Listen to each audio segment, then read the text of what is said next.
semana. E diante desse texto, nós aprendemos tanto na quinta, como também hoje pela manhã. E queremos fechar essa pequena série, essa microsérie de mensagens nesse texto, com esta palavra de hoje à noite. Eu quero tratar contigo com um dos textos mais importantes da Escritura Sagrada. É quando Deus se dá a conhecer por meio do seu sagrado nome. Eu quero ler contigo Êxodo capítulo 3, verso 13 e 14, que diz assim: Moisés perguntou: quando eu chegar diante dos israelitas e lhes disser, o Deus dos seus antepassados me enviou a vocês, e eles me perguntarem, qual é o seu nome, ou qual é o nome dele, que lhes direi? Disse Deus a Moisés: eu sou o que sou. É isto que você dirá aos israelitas: eu sou, me enviou a vocês. Vamos orar ao nosso Deus? Senhor, muito obrigado por sua misericórdia em se revelar a nós, pecadores, a falar ao nosso coração depravado. Muito obrigado pelo seu amor depositado em nossas vidas. O que seria de nós sem o Senhor? Mas nós pedimos, nós imploramos que o Senhor venha estar tratando o nosso coração por meio da sua sagrada Escritura. Fala conosco, Senhor. Fala o nosso entendimento. Fale, Senhor Deus, a sua igreja. E que o seu nome seja bendito, honrado, glorificado, exaltado nesta noite. Nós oramos em nome e por amor de Cristo Jesus. Amém? Tudo que Deus deseja é ser conhecido por quem Ele é, e não por quem as pessoas dizem que Ele é. Deus apresenta a mais profunda teologia a Moisés, porque quando nós falamos de estudo acerca de Deus, teologia, pensamos que isto é um assunto tratado somente na academia. Não, é um assunto tratado no dia a dia. Aqui Deus se apresenta a Moisés, porque enquanto aquela sarça, aquele arbusto, estava com fogo nele, e não sendo consumido, Deus fala com Moisés. Quantos conhecem esse texto aqui? Mais de 15 mil pessoas, muito bem. Diante já do seu conhecimento, nós lemos aqui que Deus ele se apresenta a Moisés, e ele fala, diga que o eu sou enviou vocês. Em relação a isso, volto o meu olhar para um grande teólogo, grande escritor, C.S. Lewis, e ele trata desse assunto sobre a teologia simples, de Deus se apresentar ao ser humano, naquele livro chamado Cristianismo Puro e Simples. Ele fala, tem uma frase que diz assim, teologia é, em certo sentido, uma ciência experimental. Em outras palavras, ele está dizendo que teologia, saber acerca de Deus é uma experiência. Deus se apresenta como eu sou, uma expressão não limitada. Deus não pode ser fechado dentro do nosso pensamento. Deus é além. Olhamos para o texto bíblico e tantos outros, nós percebemos que Deus é conhecido por nomes, por títulos. Deus recebeu títulos em diversas situações. Para entender um pouco melhor, é preciso garimpar só um pouquinho, só na superfície do original. Vejamos, a expressão El, lá no hebraico, é uma palavra genérica, que é usada para todos os tipos de divindades na Bíblia. Mas o texto bíblico aplica diretamente para Deus, e não apenas para um Deus, mas para o Deus, artigo masculino definido. E quando falamos que não existe outros deuses, remetemos o nosso pensamento lá para o profeta Isaías, Quando Isaías diz que há só um Deus, Isaías 45, verso 22. Podemos chamar Deus através dos seus títulos. Nós já cantamos várias vezes, não sei se você lembra aquela canção que cita os nomes de Deus, títulos de Deus. Falamos sobre o El Shaddai, que é o Deus Todo-Poderoso, é o Lion, Deus Altíssimo, Deus, ele é conhecido como El Olam, também é o Deus Eterno, El Roi, que é o Deus que vê todas as coisas, mas também ele é conhecido como o Eu Sou, aquele que está presente, o grande Yahvé, aquele que nós chamamos de Deus provedor, que é o Jeová Jireh, o Jeová Rafá, o Deus que cura. Ao folhear a Bíblia, nós vamos perceber tantos e tantos nomes de Deus, Deus Shammah, Deus Shalom. Só que eu quero olhar novamente contigo para esse texto, que diz assim: disse Deus a Moisés, eu sou o que sou. É isto que você dirá aos israelitas: eu sou, me enviou a vocês. Isso não lembra o Novo Testamento, não? Lembra ou não lembra? Sim ou não, gente? Que vontade de responder. Tem gente que não vai responder nada. Lembra o Novo Testamento? Por quê, pastor? Cristo utilizava exatamente esta expressão para se apresentar e também para comprovar a sua divindade. O Evangelho de João, o Evangelho que Cristo inspirou João a escrever, ele registra várias vezes a expressão eu sou, saindo da fala de Cristo, da fala do nosso Senhor. Ele não simplesmente pegou no alto essa palavra, mas ele queria evidenciar o que Deus tinha dito lá no texto sagrado, lá em Êxodo capítulo 3, o eu sou. Então eu separei aqui, e permita-me trabalhar essas expressões de Cristo no eu sou, baseado no Evangelho de João, que é, primeiro, João capítulo 6, verso 35, olha só, eu sou o pão da vida. Diz o texto, então Jesus declarou, eu sou o pão da vida, aquele que vem a mim nunca terá fome, aquele que crê em mim nunca terá sede. Qual é a lição que eu tenho para a minha vida acerca disso? Aqui o texto bíblico diz que o Senhor, Ele é o pão da vida. Aquele pão que não perece, aquele pão que não estraga, é aquele pão que sacia a nossa fome eterna. Deus é aquele que sacia a nossa alma. Ele traz a satisfação plena. Eu não sei quanto a vocês, às vezes nós compramos um pão e às vezes ele fica guardado lá e quando a gente vai dar uma olhada não está mais bom, não está próprio para degustar. Mas Cristo não é assim. Cristo é o pão eterno. Lá no deserto eles tiveram, sabe o que? O maná, o alimento que vinha do céu. Era uma figura de quem é Cristo. O pão que desceu dos céus, lá foi para alimentar um povo, saciar literalmente a fome. Mas quem é Cristo? Ele é o pão da vida que sacia a nossa alma.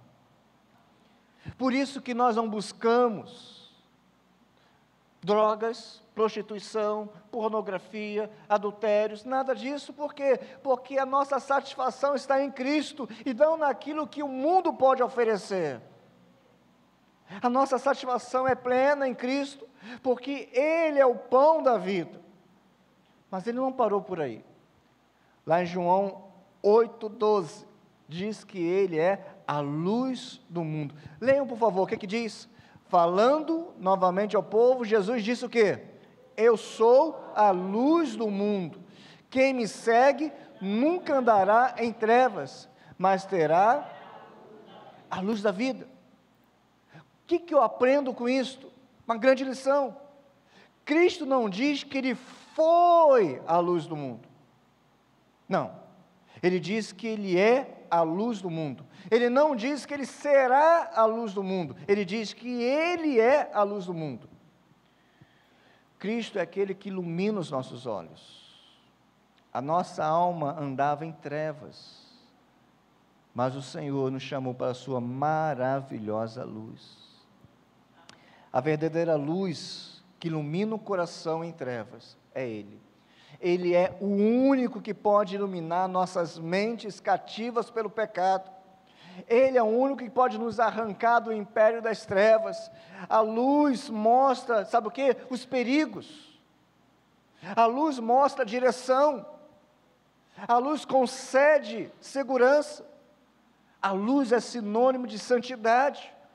A luz é o que representa a vida. Então, quando Cristo diz que eu sou a luz do mundo, eu sou a luz, Ele está dizendo que Ele é tudo isso que eu acabei de te falar. Ele é aquele que traz a segurança para as nossas caminhadas da vida. É Ele que nos dá a orientação. Não tem um dizer popular, eu preciso de uma luz para resolver isto? Precisa que de uma orientação. Quer uma orientação? Necessita de uma orientação? Cristo é a luz que vai trazer clareza às suas decisões. Amém, povo de Deus? E caminhando, com a mesma expressão do Antigo Testamento, Cristo trazendo para o Novo Testamento, para expressar que Ele é Deus, Ele então diz em João 10:9, eu sou a porta, eu sou a porta, quem entra por mim será salvo, quem entrará e sairá, e encontrará pastagem. Aqui nós temos 3 verdades absolutamente verdadeiras a respeito do nosso Senhor Jesus Cristo, sendo apresentadas, sabe por quem? Por Ele. O texto diz, Cristo que se apresenta como a porta da salvação. Não existe outra maneira. O único acesso ao céu é entrar pela porta que é Cristo. Não é Maria, não é Francisco, não é José, não são as obras, nada disso pode nos dar a garantia do céu. Só Jesus Cristo, só Ele é o Redentor, só Ele é o Salvador, só Ele é o perdoador do seu povo. A exclusividade da salvação é apontada para 2 pontas. Quais pontas? Tanto para quem é salvo, e quem é salvo é o povo de Deus, o povo que foi chamado por sua graça, o povo que foi chamado pelo amor de Cristo. Nós ouvimos o chamado de Deus, por meio do Evangelho. Se você está servindo a Deus, é porque um dia o Espírito Santo tocou o seu coração, sim ou não? Sim, foi um chamado eficaz. Cristo te chamou, por meio do seu Evangelho, não por meio das nossas obras, não por meio de alguma benfeitoria, não por intermédio de alguém, mas Ele chamou por meio do seu Evangelho. Mas também, na outra ponta, nós somos salvos por aquele que morreu por nós. E quem morreu por nós? Somente Cristo, solos Cristos, é somente Cristo que nos dá a salvação. Gostaria que você guardasse isso de forma muito preciosa. O texto diz que Ele é a porta, e é por Ele que nós entramos, não há outro caminho. Warfield descreve esta expressão, só Cristo, da seguinte maneira, ele diz, o poder salvador da fé reside, portanto, não em si mesma, mas repousa no Salvador Todo-Poderoso. Lutero, ilustrando isto, ele trabalha dizendo a respeito, em relação a Cristo, ele diz, Ele é o centro e a circunferência da Bíblia. Ele é o motivo de tudo isto. No nosso DNA, como Igreja Batista, nós confessamos isso. Como assim?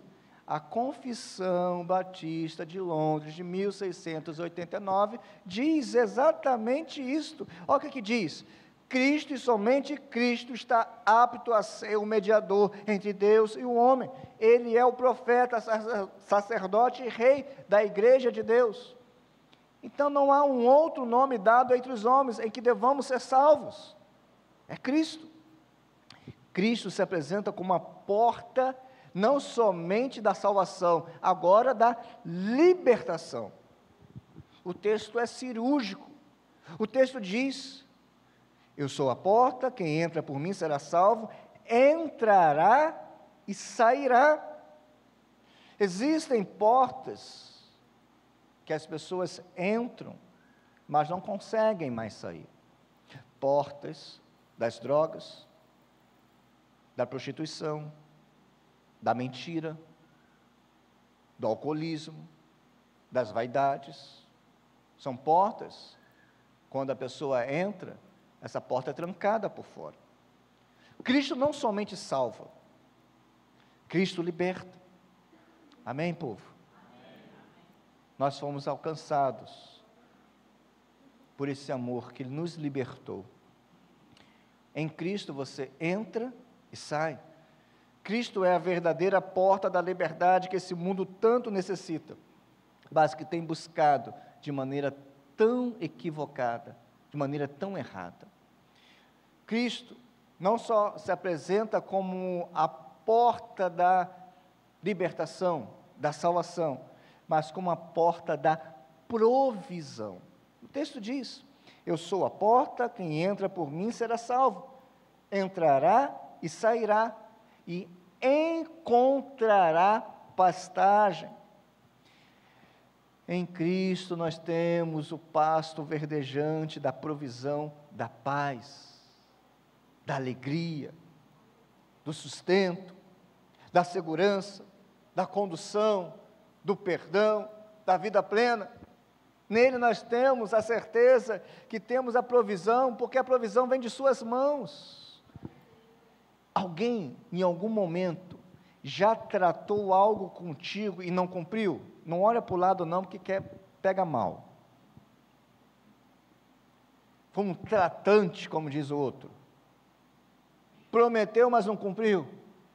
Irmãos, com Cristo não é assim. Ele promete ser o bom pastor, e Ele é esse bom pastor, aquele que cuida de nós, e aquele que é o cuidador das suas ovelhas, é aquele que nutre com a provisão, porque aqui o texto diz que Ele é a porta, nós entramos por Ele, nós somos salvos, nós somos libertos, mas também somos tratados com sustento. E falar em ser bom pastor, olha o que diz aqui João 10:11, que é uma outra expressão do eu sou. Diz assim: eu sou o bom pastor, e o bom pastor dá a sua vida pelas ovelhas. A Bíblia foi escrita para uma sociedade agrícola. Então esse termo pastor, ovelhas, era algo muito comum, tanto que é amplamente citado no texto bíblico. A expressão cordeiros é citada 175 vezes, a expressão ovelha 189 vezes, a expressão pastor 74 vezes. Então, o que isso quer trazer? Quer trazer a uma ilustração que era normal para o entendimento. Só que hoje nós não vivemos tão inseridos numa sociedade agrícola. Então, quando fala sobre pastor, fala sobre cordeiro, quando fala sobre ovelha, nós perdemos um pouco o significado. Eu quero trazer de volta esse significado. Quando você pesquisa lá os ovinos, lá na internet, você vai perceber características que nós esquecemos. Como assim, pastor? As ovelhas são facilmente assustadas. Elas se assustam facilmente. E quando assustadas, elas correm junto com o rebanho. É engraçado, porque não corre sozinha, porque se uma ovelha começar a correr, as outras correm também. E elas vão em direção, sabe a quem? Ao bom pastor. É isso que o texto quer me ensinar, que se essa vida, ela me trouxer sustos, eu tenho segurança no bom pastor, o Deus que cuida de mim. Mas ao olhar para a figura do ovino, quando nós olhamos para a figura da ovelha, é interessante, não sei se você já viu um vídeo, eu vi, que o pastor da ovelha chama, e todas elas reconhecem a sua voz e elas vêm em direção ao pastor. Nós, como ovelhas de Cristo, precisamos ouvir e reconhecer a voz do bom pastor. Mas além disso, em relação a ovelhas, elas nem sempre sabem discernir bem uma escolha de uma comida ou de uma água. Por isso, elas precisam do bom pastor para alimentá-las. Quase sempre nós nos alimentamos de maneira errada, e agora não estou falando de comida, aquela porção que tanto amamos. Estou falando, sabe de quê? De palavras que chegam ao nosso coração, às vezes uma ministração que não vem do trono de Deus, e você pensa que está sendo ministrado de forma correta. O bom pastor é aquele que separa o bom alimento para as suas ovelhas. Eu recebi, se eu não me engano, acho que foi o Samuel que me mandou um vídeo de uma ovelhinha que cismava em entrar na fogueira, e lá o pastor puxava, fogueira de novo, puxava, e o pessoal rindo desesperadamente, porque ela queria ficar dentro da fogueira. Nós somos assim, irmãos. Se não é o bom pastor na nossa vida nos puxando, é o Senhor que cuida de nós. Mas o texto não termina aí, na expressão eu sou. Em João capítulo 11, verso 25 diz: eu sou a ressurreição e a vida. Quando nós falamos em relação a isto, nós falamos que o Senhor é aquele que cuida. Está trocado o texto aqui, eu troquei, mas João 11, 25 diz que eu sou a ressurreição e a vida. Cristo é o Cristo vitorioso, não mais aquele Cristo pendurado no madeiro, não mais como alguns celebram aí o Senhor morto, não, o nosso Senhor está vivo, amém? Ele está vivo. Ele é o Deus Todo-Poderoso que enfrentou a morte, venceu a morte, e Ele está vivo e há de buscar a sua igreja. Cristo é o Cristo. Isso porque Ele nos garante a vitória também. Ele nos garante a vitória sobre a morte. Não precisamos ter medo, receio ou dúvidas. Eu conheço crente, não sei se você é assim, que tem um medo da morte. Conhece crente assim? Tem medo da morte? Não temos que procurar a morte. Não temos que ficar buscando, mas medo não precisa ter. Eu conheço uma pessoa, não vou citar o nome, lógico, não é daqui, mas se começar a falar sobre morte, a pessoa sai até do ambiente, e é crente. Eu creio que você não seja assim. Nós não precisamos ter medo da morte, porque Cristo é a certeza de vida eterna em nossos corações. O outro texto de João 14,6, pode colocar para a gente, João 14,6, eu sou o caminho, a verdade e a vida. Quando falamos sobre isto, eu gosto muito da expressão de William Hendricks, que ele disse que o caminho leva a Deus, a verdade torna o homem livre e a vida produz comunhão. Assim, quando Jesus ele revela a verdade redentora de Deus, que liberta os homens da escravidão do pecado, e quando ele concede a vida que produz comunhão como o Pai, então, sendo o caminho, Ele próprio é quem leva os redimidos para junto do Pai. Cristo não somente morreu, já era o suficiente, mas Ele se entregou na cruz do Calvário, para ser não uma alternativa, mas para ser o caminho. Por que Jesus disse isso? Por que Ele falou sobre isso? Jesus disse isso, eu sou o caminho, a verdade e a vida, enquanto estava confortando os seus discípulos, acerca de sua partida iminente. Cristo estava com os discípulos, eles estavam tristes, amargurados, preocupados, perplexos, sem uma perspectiva. Então Jesus, que tinha trazido a informação que iria para o Pai, queria partir para um lugar onde eles não poderiam estar, Então Cristo traz uma expressão para eles, dizendo o seguinte: não fiquem preocupados, não turbe o vosso coração. Por quê? Porque eu sou o caminho, eu sou a verdade, eu sou a vida. Não existe nenhuma verdade redentora fora de Cristo. Não há esperança sem a presença de Cristo. Não há um caminho de nos levar para a casa do Pai, a não ser por Cristo. Não há um outro Cordeiro Santo de Deus, não há outro que tire o pecado do mundo, não há um outro sacrifício, não há outro nome dado entre os homens em que devamos ser salvos. É Cristo. Ele disse: eu sou o caminho. Alguém pode dizer que existem muitas verdades, mas só existe a verdade, que é Cristo.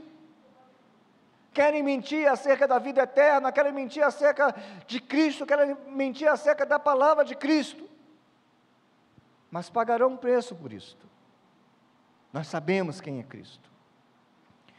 E a última expressão do eu sou, aquilo que foi dito lá em Êxodo capítulo 3, e replicado em João, no texto de João, nós temos agora a última expressão: eu sou a videira verdadeira e meu Pai é o agricultor. João 15:1. Como expressar isso? Como entender esse texto? Fácil, de forma bem rápida. Só há vida quando estamos nele. Precisamos estar enxertados nele. Nós somos como ramos da videira. E quem cuida da videira é o Pai perfeito. Eu não sei qual é a sua experiência de paternidade. Não sei.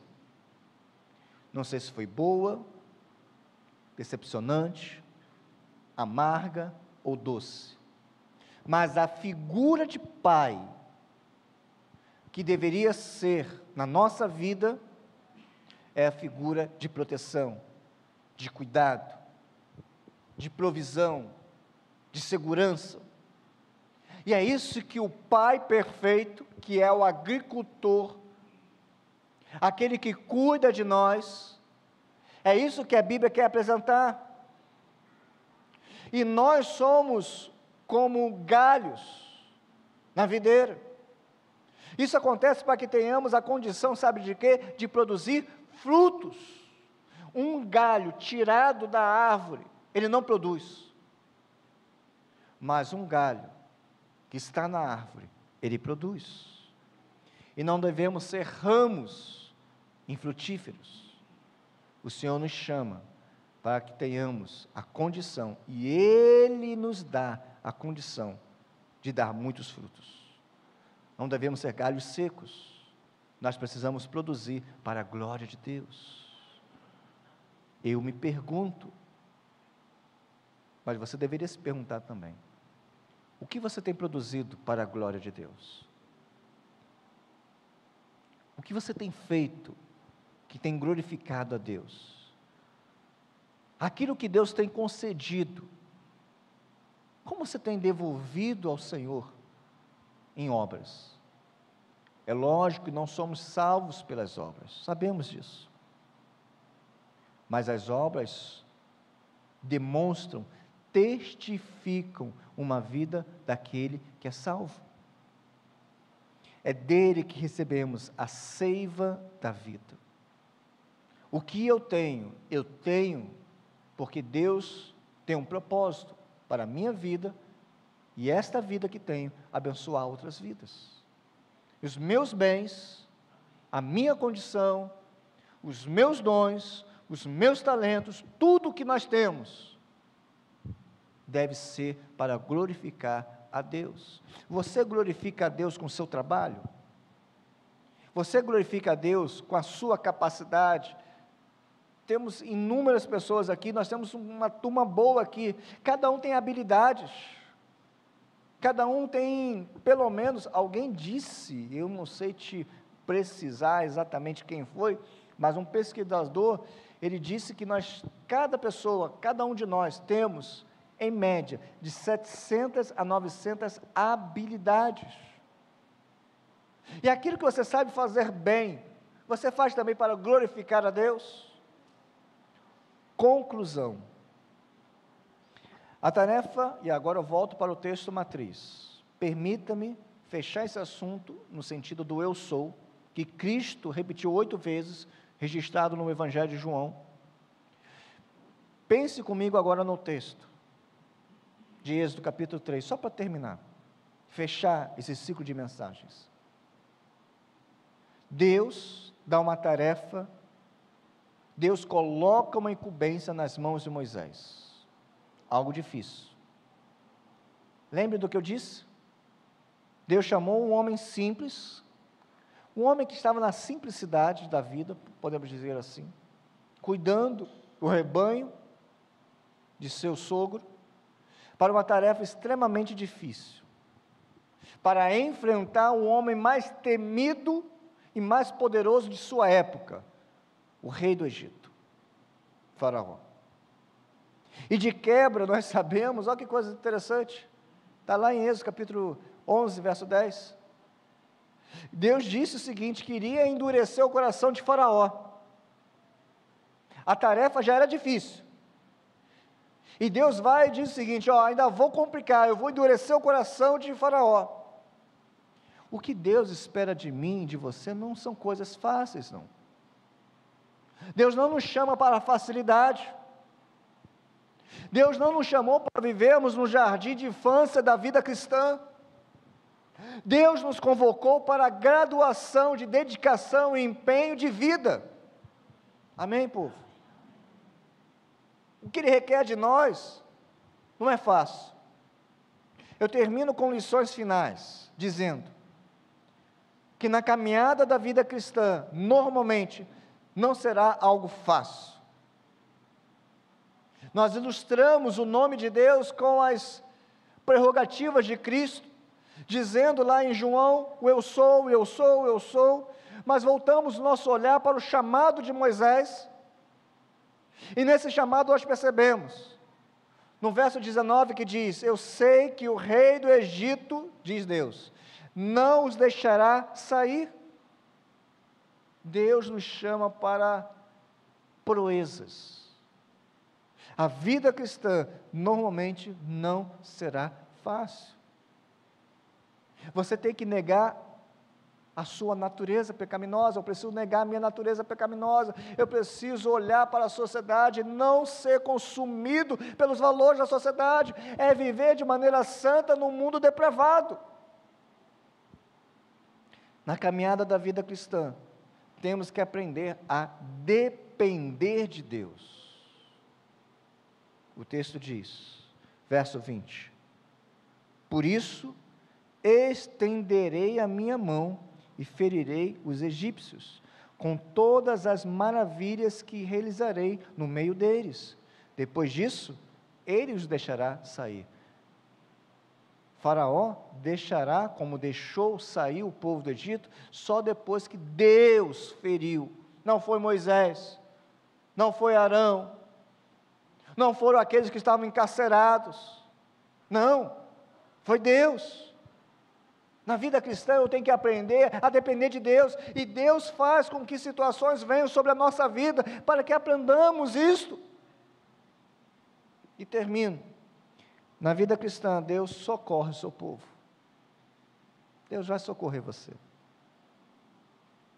Verso 21 diz, eu farei com que os egípcios tenham boa vontade para com o povo, de modo que quando vocês saírem, não sairão de mãos vazias. O que Deus fez? Além de libertar o seu povo do Egito, Deus fez com que aquela população pudesse abençoar o povo de Deus ao sair, com bens, com ouro, com prata, com joias, com animais. O que é isto? A não ser a providência de Deus. Na vida cristã, Deus há de socorrer a sua vereda, o seu caminhar, com as mãos amorosas dEle. Deus é aquele que cuida de você. Nós ilustramos todo o texto de Êxodo capítulo 3, quando Deus fala que eu sou o que irá por vocês, como as afirmativas que Cristo fez desta expressão eu sou, para culminar numa grande lição. Vale a pena servir a Deus. Vale a pena. Eu sei que é difícil, eu sei que dói, eu sei que nós temos que abrir mão em certos momentos, somos tirados como bobos, ultrapassados, somos tirados como tolos, somos tirados como pessoas ignorantes às vezes, é porque o mundo não conhece a bondade de Deus. O mundo não foi alcançado pela graça redentora de Cristo. Quando nós conhecemos o Senhor da vida, a nossa vida passa a não ter mais sentido.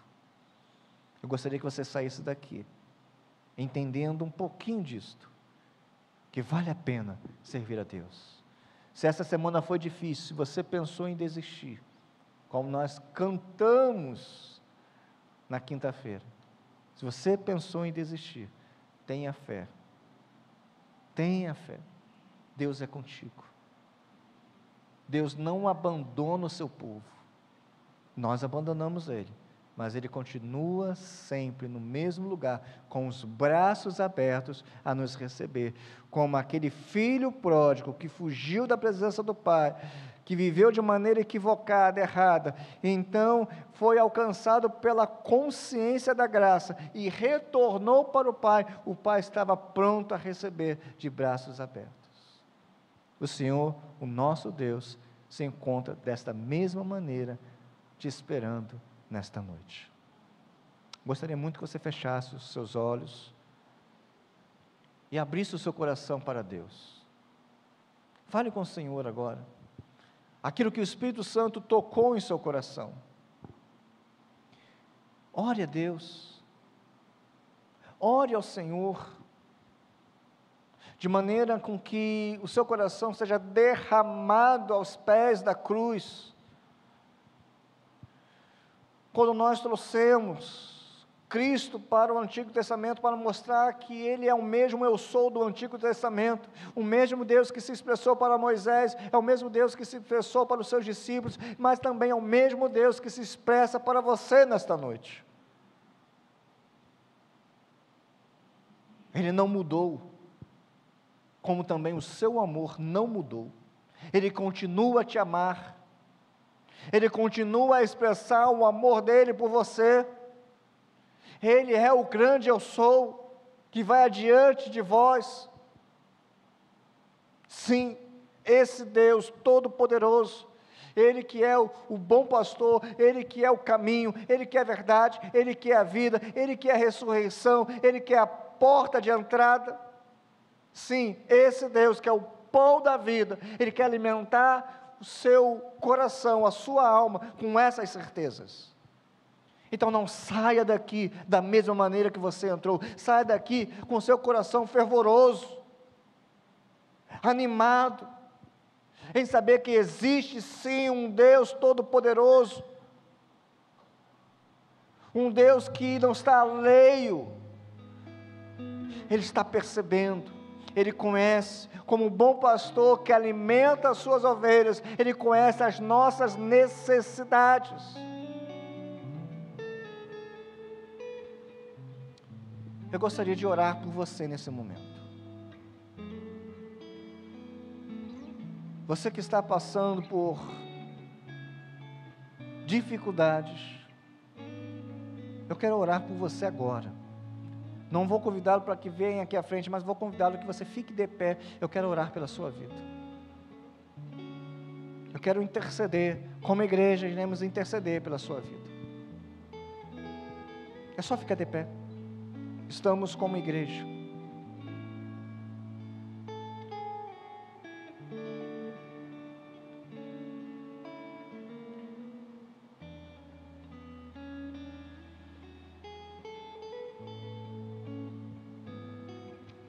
Continue com seus olhos fechados, fitados no autor e consumador da nossa fé. Coloque a sua mente, o seu coração na cruz de Cristo. É dele que vem o resplendor para a nossa alma em trevas. enquanto você está de pé, e também você que está sentado, eu te faço uma pergunta. Alguém que estava longe do Evangelho quer voltar para o Evangelho hoje? Voltar para Cristo hoje? Voltar para o convívio da igreja hoje? Você estava longe? Se alguém, é só levantar o braço que eu quero orar por você. Pastor, eu estava longe, mas eu quero voltar para o Evangelho, eu quero voltar para Cristo, eu quero voltar para o meu Senhor, eu quero voltar a servi-lo de forma árdua, fiel e digna. Se há alguém, normalmente eu não faço esse convite, mas nesta noite eu estou fazendo. Se há alguém nesta noite, eu gostaria de conhecer você. Basta você levantar o braço que eu vou estar orando pela sua vida. Senhor Deus e Pai, toma, Deus, as nossas vidas em teu altar. Toma os nossos irmãos que estão sofrendo, que estão vivendo dificuldades, que eles possam ver no Senhor aquilo que o Senhor é, o bom pastor, a ressurreição e a vida, a porta pela qual nós entramos e temos no Senhor o alívio. Ó Deus, toma cada um na sua necessidade, toma cada um, Senhor Deus, naquilo que tem afligido o coração. Ó Deus, como nós precisamos de Ti, Senhor, como nós precisamos do Teu alento, como nós precisamos de Tuas respostas, como nós precisamos do Teu amparo, e que isso venha a ser nítido na vida dos nossos irmãos, porque nós estamos como igreja intercedendo, buscando a Sua face em favor daqueles que estão sofrendo, mas também queremos Te louvar, Deus, porque é de Tuas mãos que vem a vitória, é de Tuas mãos que vem a paz, é de Tuas mãos, ó Pai, que vem a salvação, e Te louvamos porque um dia o Senhor nos alcançou, nós fomos alcançados por Sua graça, nós fomos alcançados pelo Teu amor, e queremos Te louvar, queremos Te bendizer, queremos declarar, queremos rasgar o nosso coração, e dizer muito obrigado, porque o Senhor nos resgatou, assim como o povo do Senhor foi resgatado lá do Egito, nós fomos resgatados do império das trevas, assim como o sangue caiu sobre as casas, sobre os umbrais, o Teu sangue caiu sobre nós, marcando o nosso coração. Obrigado, Deus, obrigado pelo Teu amor, obrigado, Deus, pela Sua fidelidade, obrigado, Deus, porque o Senhor está presente nesta igreja, obrigado porque o Senhor está presente em nossas vidas. Nós louvamos a Ti, sabedores que sairemos daqui renovados pelo Teu Espírito Santo, sairemos daqui jubilosos, não por aquilo que esse mundo pode nos propor, mas pela certeza das riquezas eternas que estão no céu. Nós oramos a Ti, em nome e por amor de Cristo Jesus. Amém, povo.